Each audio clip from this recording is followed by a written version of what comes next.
Brightcom group digital marketing company में है ना एक रेवोल्यूशन साबित होने वाला है। और शेयर देखिए आप कितने रुपए का है, 50 रुपए से भी नीचे आपको शेयर मिल रहा है, और वो भी किसी का डिजिटल मार्केटिंग कंपनी, और वो 2000 में फाउंड हुई थी। और यहाँ पर देख सकते हो कंपनी के हेडक्वार्टर किधर है, वो हेडक्वार्टर इंडिया में है, बट उसके ऑफिसेज देख सकते हो आप, ऑफिसेज यूएस, अर्जेंटीना, ब्राजील, चील, उराग्वे, और ये सारी इतने सारे कंट्रीज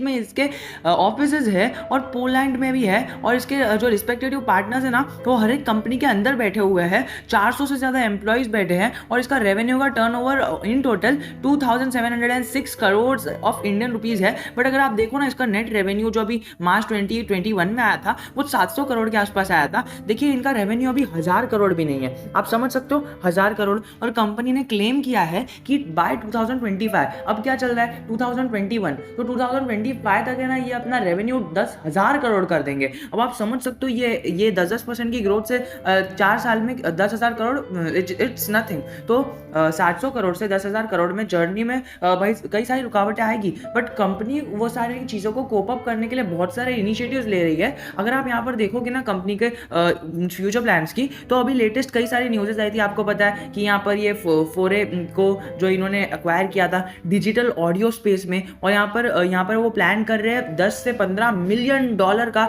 न्यू डिवीजन इन्वेस्ट करने में। और यहाँ पर ये है कि ये सॉफ्टवेयर और डिजिटल मार्केटिंग कंपनी है, और उसने बताया है कि 4.2 बिलियन डॉलर ये है ना डिजिटल ऑडियो मीडियम में इन्वेस्ट करने वाले हैं। अब देखिए डिजिटल ऑडियो मीडियम ये समझ लीजिए कि डिजिटल मार्केटिंग के अंदर है ना एक बहुत ही इंपॉर्टेंट रोल प्ले करता है, और इसी चीज़ को मद्देनजर रखते हुए इन्होंने इतना बड़ा ह्यूज अमाउंट इस सेक्टर में इन्वेस्ट करने का सोचा है, जस्ट लाइक कि वो उनके सेक्टर में, उनके बिजनेस में है ना उसको बूस्टअप कर देगा। और ये 4.2 मिलियन तो एक 2-3 साल में आराम से इनके पास वापस आ भी जाएंगे।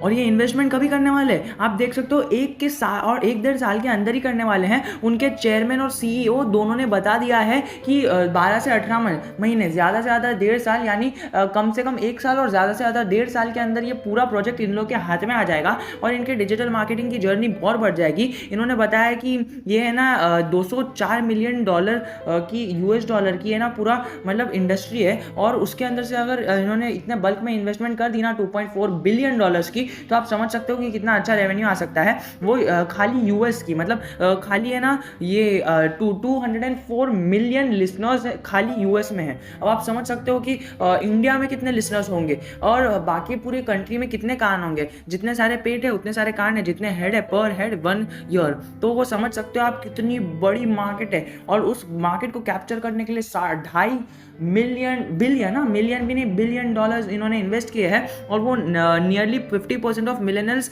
जो है ना वो डिजिटल कंटेंट को ही सुनने की कोशिश करते हैं, और उसकी तरफ ही आकर्षित है। और उसी को मद्देनजर रखते हुए ब्राइटकॉन ने 47,000 जो उनके थे वो 10,000 से 47,000 कर दिए हैं। वो है ना मतलब द पब्लिशर स्ट्रेंथ, मतलब उनकी जो पब्लिशर स्ट्रेंथ थी ना, स्ट्रेंथ जितना वो 10,000 इन्वेस्ट कर सकते थे, वो 10,000 बना सकते थे, वो 10,000 को इन्होंने बढ़ा के 50,000 के आसपास कर दिया है। अब आप समझ सकते हो कि कितनी बड़ी मात्रा में ये कर रहे हैं। ये कुछ 2 महीने पहले की न्यूज़ है, पर फिर भी मुझे लगा कि इन्हें बताना चाहिए। और ये न्यूज़ से हमारे इसका ताल्लुक क्यों था, क्योंकि देख सकते हो आप यहाँ पर जो बड़ी बड़ी न्यूज़ें सामने आ रही है, वो मार्च में आई थी, फिर उसके 2 महीने बाद ही सीधा एक न्यूज़ आ गई कि उसने है ना डिजिटल मार्केटिंग सर्विस कंपनी एक है जिसके पास ना 1100 से ज़्यादा एम्प्लॉयज़ है, उसको एक्वायर करने की कोशिश की है। अब कॉन्फिडेंशियल की वजह से ना उसका नाम तो डिस्क्लोज नहीं हुआ, बट यहाँ पर है कि वो उन्होंने ना LOI यानी लेटर ऑफ इंटेंट साइन किया है, मतलब वो चाहते हैं इस कंपनी को एक्वायर करना। अब उसकी कोई अपडेट अभी तक नहीं आई है, बट अगर आप यहाँ पर देख सकते हो कि 1100 से ज़्यादा वो मतलब कंपनीज में एम्प्लॉय काम करते हैं, और उसके अंदर Netflix, Disney, Expedia, Bitly, Hulu and the new York times ऐसी बड़ी बड़ी इनक्रेडिबल कंपनीज की क्लाइंट है ये। और आप समझ सकते हो कि इतनी बड़ी बड़ी कंपनीज जब एक कंपनी के पास जाती है, जो क्लाइंट बनती है, तो आप समझ सकते हो उस कंपनी में कितना पोटेंशियल रहेगा। और वही पोटेंशियल लिस्टिक कंपनी को ब्राइटकॉम इंडस्ट्रीज ने एक शॉर्ट लिस्ट किया एंड देन उसको इंटेंड किया कि हम बाय करेंगे। एंड आई थिंक ये बाय कर चुके, डिसीजन पूरा हो गया होगा and now they are just waiting for the reply from the company. एक बार सब डील हो जाएगी तो वो जो मतलब कॉन्फिडेंशियल रिपोर्ट है वो भी हट जाएगी। अगर आप यहाँ पर दूसरी चीज़ यहाँ पर इसके न्यूज़ की देख सकते हो ना, तो यहाँ पर कुछ दो तीन दिन पहले ही, मतलब 2 दिन पहले यहाँ पर न्यूज़ आई थी कि उसने ना 14.5 करोड़ के इक्विटी शेयर है ना प्रीफरेंशियल इक्विटी इशू कर दिए थे। तो जो स्टॉक है ना वो 5% भाग गया। और यहाँ पर देख सकते हैं ये 23,000 करोड़ 23 करोड़ नहीं 2,380 करोड़ का जो इन्वेस्टमेंट है वो वारंट्स इन्होंने इशू किया है। और the warrants in the share allotment committee है ना, वो बोर्ड ऑफ डायरेक्टर्स ने पूरा वेडनेसडे को अप्रूव करी और अलॉटमेंट यहाँ पर इतना बड़ा कर दिया है जिसका नाम भी मुझे पढ़ने नहीं आ रहा है, आप पढ़ लेना। और इक्विटी शेयर्स ऑफ ₹2 ईच, तो यहाँ पर ₹2 की फेस वैल्यू पे इन्होंने इशू किया है और यहाँ पर पूरी न्यूज़ है। अब आप समझ सकते हो कि कंपनी के कितने बड़े बड़े प्लान्स हैं। अब आप मुझे बताइए, जिस कंपनी के नाम के आगे डिजिटल लग जाता है ना, वो कंपनी तो वो ऐसे ही प्रोग्रेस हो जाती है। और आप देख सकते हो इसके कंपनी के नाम के आगे डिजिटल नहीं लगा है, डिजिटल में काम करती है और आपको यहाँ पर है ना 4% के डिस्काउंट पर मिल रही है। अगर आप यहाँ पर देखो तो 5% स्टॉक करेक्ट हो चुका है, विच मीन्स कि आपको एक अच्छी अपॉर्चुनिटी दिखती है इस स्टॉक के अंदर इन्वेस्ट करने की।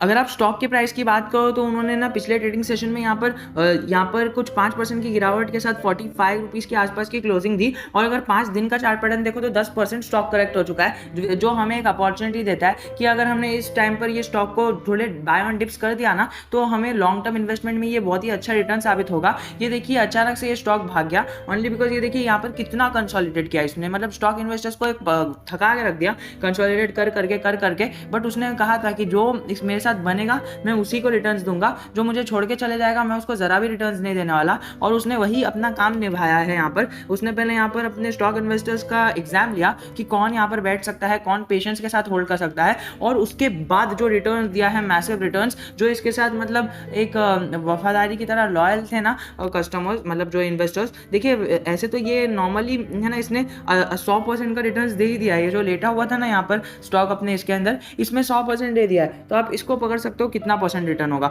आप यहाँ पर देख लीजिए ये 100% हो गया, लेकिन स्टॉक इन्वेस्टर्स को जिसको ज्यादा चाहिए था, ज्यादा लालच थी, तो आप देख सकते हो उन्होंने 400% के रिटर्न को ऐसे ही गवा दिया। मतलब आप सोच सकते हो ये ना मतलब एक पड़ा हुआ था उसके अंदर भी इसने है ना 100% का रिटर्न दिया, और फिर जो भागा है वो 400% का रिटर्न दिया। अब देखिए इतनी बड़ी गिरावट है ना, मुझे तो नहीं लगता है कभी आई थी, यहाँ पर भी नहीं आई थी। यहाँ पर आप देख सकते हैं कुछ 1-2% 5-10% करेक्ट हुआ था, बट अब यहाँ पर जो गिरावट आई है ना, देखिए ये इसने 100% यहाँ पर भागा है। देखिए यहाँ पर एक 100% भागा ये यहाँ पर, मतलब यहाँ पर जो भागा था, तो फिर उसके बाद इसके अंदर गिरावट आई और उसके बाद गिरावट कंटिन्यू रही कुछ 6-7 महीने तक। फिर गिरावट के बाद जो भागा है उसके अंदर एक अच्छी मूवमेंट आई, 100% की मूवमेंट आ गई, और फिर गिरा वो 10%। अब वो 10% गिरने के बाद जो अपवर्ड मूवमेंट आई है ना, उसके बाद से लेके अभी तक उसने ना जरा भी मूवमेंट नहीं दी है। अगर आप देखोगे तो 1 साल पहले के, 1 साल भी नहीं, 6 महीने पहले, चलो 1 साल के पास चले जाते हैं, तो 1 साल पहले उसके स्टॉक की प्राइस थी ऑलमोस्ट ₹6, और अभी वो उसने 52 का है 55 का लगा दिया है।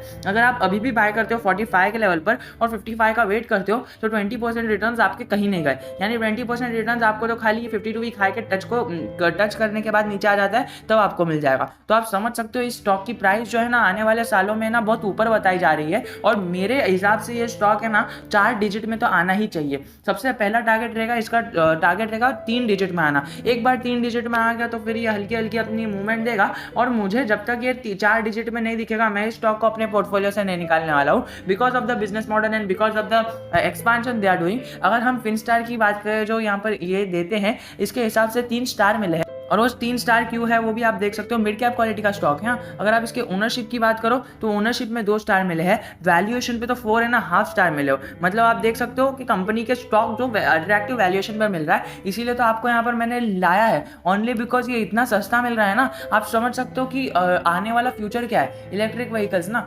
5G और डिजिटल वर्ल्ड होने वाला है।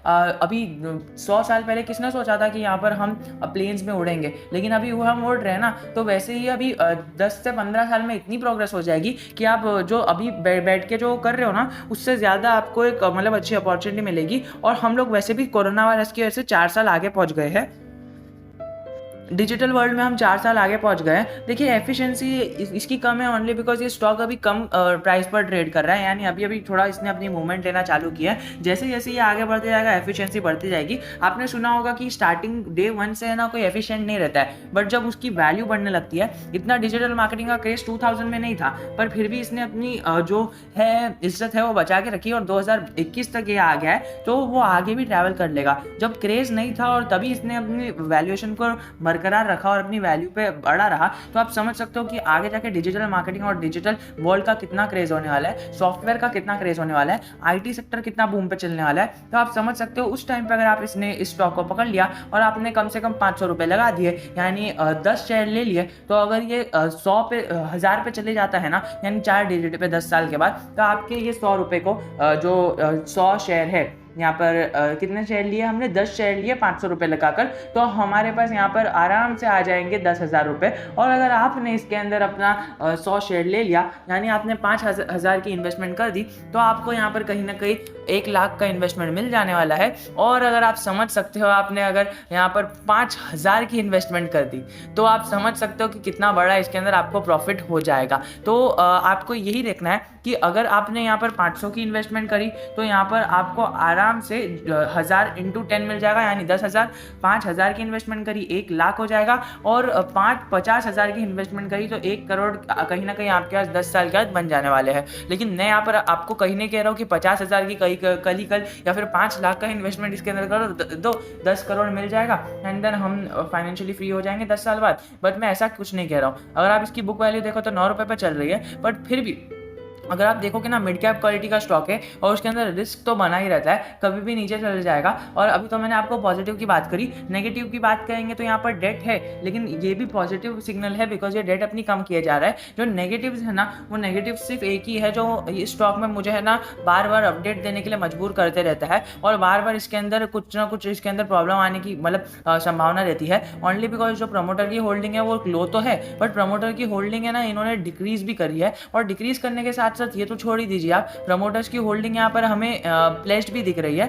कहीं ना कहीं मैंने यहाँ पर रीड किया था, एक बार फिर से देख लेते हैं कि प्रमोटर्स की होल्डिंग प्लेज है या नहीं। ओनली बिकॉज प्रमोटर्स की अगर होल्डिंग प्लेज होती है तो यहाँ पर हमें कहीं ना कहीं कुछ ना कुछ खराब देखने मिलता है और एक नेगेटिव सिग्नल मिलता है। ये देख सकते हो प्रमोटर की होल्डिंग पहले 72 थी, फिर इन्होंने अपनी 76 की होल्डिंग बढ़ाई और फिर बाद में इन्होंने कम भी कर दी। अगर आप यहाँ पर देखोगे ना, तो यहाँ पर इन्होंने दिख रहा है कि इन्होंने अपनी प्लेस्ड होल्डिंग कम किया है, जो एक अच्छा सिग्नल है। मैंने जैसा कि आपको बताया था कि यहाँ पर प्रमोटर्स ने अपनी होल्डिंग को प्लेज भी रखा है, तो जब ये लोग अपनी होल्डिंग को प्लेज होल्डिंग को हटा देंगे ना, तब जाके हमें एक अच्छा मूवमेंट दिखेगा और हमें एक राहत की सांस लेने मिलेगी कि यस, अभी इसके अंदर कोई भी स्टॉक गिर भी तो नहीं है जिसकी वजह से एक बड़ी गिरावट की संभावना नहीं है। अब अगर हम यहाँ पर प्रमोटर्स की होल्डिंग देख ले, तो प्रमोटर्स ने अपनी होल्डिंग को है ना यहाँ पर 2020 में, यानी 1 साल पहले जो 39 थी, फिर उसको घटा के 36 कर दी। अब आप समझ ही सकते हो कि इन्होंने अपनी होल्डिंग को कम किया है, लेकिन फिर भी हमें यहाँ पर देखना है कि अपनी होल्डिंग ये बढ़ाते हैं या नहीं। देखिए, इन्हें मुझे तो लगता है कि कुछ अर्जेंट नीड आ गई थी, इसी वजह से इन्होंने अपनी होल्डिंग कम की थी, यहाँ पर 39 से 36 कर दी थी। फिर आप देख सकते हो 72 से 76 बढ़ा भी थी, यानी कुछ शेयर कुछ परसेंट बढ़ाई है। लेकिन यहाँ पर करोड़ों में शेयर्स होते हैं वो कुछ परसेंट, और वो कुछ परसेंट भी